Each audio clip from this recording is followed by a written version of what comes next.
वालेकुम, welcome back to my channel. ये है मेथी जिसे मैंने सीड से ग्रो किया है। और घर में अगर आपके पास ज़मीन नहीं है, जगह नहीं है, ग्रो बैग्स में या फिर जो आपके पास गमले हैं, वेस्ट मटेरियल है, बास्केट्स हैं, फ्रूट वाली टोकरियां हैं, इन सभी में बहुत इजीली आप घर पे अपने मेथी को उगा सकते हैं। घर में उगा के खाने का अपना ही एक उसका टेस्ट है और उसमें हेल्थ इतनी है, यानी कि वो चीज़ आपके लिए इतनी हेल्दी है, आप उसे प्योर ऑर्गेनिक ग्रो करते हैं। तो अगर आप अपने लिए थोड़ी-सी मेहनत कर लेते हैं, तो आपके लिए वो कितनी फ़ायदेमंद है। यहाँ देखें, मैंने ग्रो बैग्स जो थे, मैंने आपके साथ लास्ट वीडियो में शेयर किया था कि इनको मैं फ्री करने वाली हूँ। इनमें पालक थी, पालक मैंने काफ़ी दफ़ा हार्वेस्ट की यहाँ से। और अब जो था उसमें लीव्स बहुत अच्छे से नहीं आ रहे थे। जब हम 4-5 दफ़ा हार्वेस्टिंग ले लेते हैं, तो कोशिश करें कि कहीं और नए सिरे से सीड डाल दें। जितनी देर में जो है वो यहाँ से आपने उसको ख़त्म करना है, तो आपके जो नए सीड्स हैं वो आपको जो है वो जर्मिनेट भी हो जाएं और वो ग्रो भी हो जाएं। मट्टी इतनी पोरस है कि मैं बस इसको खींच रही हूँ और वो निकल रही है। हमेशा अपने ग्रो बैग्स की, अपने पॉट्स की मट्टी इतनी ही सॉफ्ट बनाएं, इतनी ही पोरस बनाएं। हम किस तरह से इनको पोरस कर सकते हैं, किस तरह से इसको सॉफ्ट बना सकते हैं, वीडियो आपने फुल वॉच करना है कि अभी मैं इसके साथ क्या क्या प्रोसेस करने वाली हूँ और इसमें मैं क्या ऐड करूँगी। ये मट्टी बहुत नरम है, बहुत अच्छी पोरस है, खाद वाली मट्टी है, कोई इसमें सख्त मट्टी नहीं है। इवन कि इस मट्टी में अगर हम किसी भी प्लांट की कटिंग्स लगाएंगे जो कि बहुत इजीली लग जाएंगी, कोई सीड्स लगाना चाहेंगे तो सीड्स भी बहुत जल्दी जर्मिनेट हो जाएंगे। तो यहाँ मैं दूसरे पॉट को भी करूँगी फ्री, और उसके बाद हम अच्छे से गोडी करके तो फिर इसमें फर्दर हमें जो भी इसमें खाद ऐड करनी है वो डालेंगे। दोनों पॉट जब मैंने कर लिए, तो जितना भी कचरा किचन का था, गार्डन का था और जो इन्हीं पॉट्स में से निकला था, वो सारे का सारा मैंने इस तरह से गड्ढा बना के तो इसके अंदर डंप कर दिया है। थोड़ा सा डीप डंप करना है आपने। इन पॉट्स की जो गहराई है वो 12 इंच है, जबकि चौड़ाई इनकी ज़्यादा है, इन ग्रो बैग्स की। तो इस तरह से मैंने इसको मट्टी से कवर कर दिया है। अब ये कचरा सारा क्या करेगा कि ये नीचे खाद बनती रहेगी और हमारी मिट्टी भी नरम हो जाएगी। इसमें बहुत दफ़ा ऐसे होता है कि आपकी मिट्टी में केंचुए खुद ही बन जाते हैं, और जब आप इस तरह से अपना गार्डन का वेस्ट, किचन का वेस्ट डालते रहते हैं, तो बहुत सारे केंचुए बनते हैं जो कि हमारी मिट्टी को पोरस बनाते हैं, फर्टाइल रखते हैं, और जो है वो हमारी खाद जो है वो बहुत तेज़ी से बनती है। साथ ही इसमें मैं ऐड करूँगी, ये है पत्तों की खाद। तो इसमें चूँकि हमने सब्ज़ी भी पत्तों वाली ही ग्रो करनी है, तो इसमें काफ़ी अच्छे से नाइट्रोजन होता है। तो इसलिए आप कोशिश करें कि जो पत्तों वाली सब्ज़ी ग्रो करते हैं आप, उसमें नाइट्रोजन वाली खाद आप ज़्यादा डालें।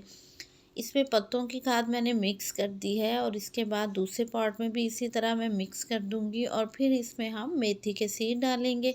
अगर आप पहली दफ़ा ग्रो कर रहे हैं और आपके पास ये खाद नहीं है, ग्रो बैग्स नहीं है, आपने अगर किसी गमले में ग्रो करनी है, किसी बाल्टी, टोकरी में, किसी में भी, आपने क्या करना है कि सादा मिट्टी लेनी है। सादा मिट्टी से मुराद है कि आपने गार्डन सॉइल लेना है, या फिर जो नर्सरी से मिट्टी मिलती है वो आपने ले लेनी है, उसे भल मिट्टी कहते हैं। उसमें नर्सरी वालों ने जो है वो खाद ऑलरेडी मिक्स किया हुआ होता है, तो इसलिए आपको कुछ भी डालने की ज़रूरत नहीं है बहुत इनिशियल स्टेज पे। यानी कि शुरू में जब आपने सीड लगाने हैं, आपने सिंपल उसमें बस मिट्टी भरनी है पॉट में, उसको पानी लगा लें एक दफ़ा। अगर आप बिगनर हैं तो ज़्यादा अच्छा है, क्योंकि बाद में आप पानी डालेंगे तो सीड्स बाहर ना आ जाएं, इसलिए पहले अच्छे से पानी दे दें।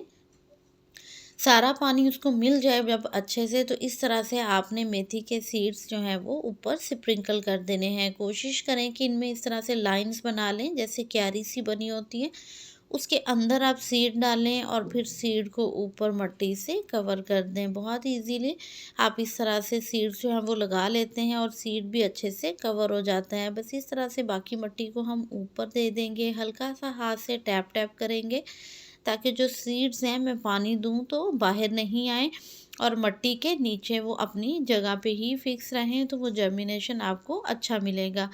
इसमें जर्मिनेशन ज़्यादा जल्दी लेने के लिए 2 चीज़ें हैं, उनको अगर आप फ़ॉलो करेंगे तो जर्मिनेशन आपको जल्दी मिलेगा। पहला, आप सीड्स जो हैं उनको 2 से 3 घंटे पानी में भिगो दें। पानी में भीगे हुए सीड जो होते हैं उनकी जर्मिनेशन ज़्यादा अच्छी और बहुत जल्दी मिलती है।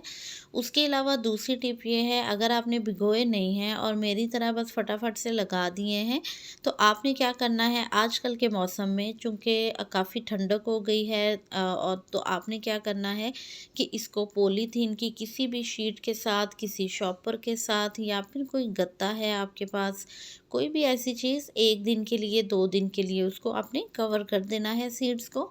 और जैसे ही आपको लगे कि सीड जर्मिनेट होना स्टार्ट हो गए हैं या फिर छोटे-छोटे उनके प्लांट निकलना शुरू हो गए हैं, आप वो शीट हटा दीजिए ताकि उनको धूप मिले और वो जो प्लांट्स हैं वो बहुत अच्छे से ग्रो कर सकें। उनको एक दफ़ा हीट चाहिए होती है। आजकल क्योंकि ठंडक है तो हीट देने के लिए आप उनको 1 से 2 दिन के लिए नमी और हीट दोनों चीज़ें दे सकते हैं कवर करके।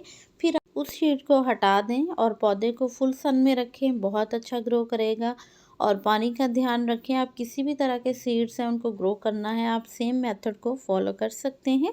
सीड्स भी अवेलेबल हैं वेजिटेबल्स के, फ्लावरिंग प्लांट्स के, इसके अलावा फ्लावरिंग प्लांट्स की पनीरियाँ भी अवेलेबल हैं, परमानेंट प्लांट्स भी अवेलेबल हैं।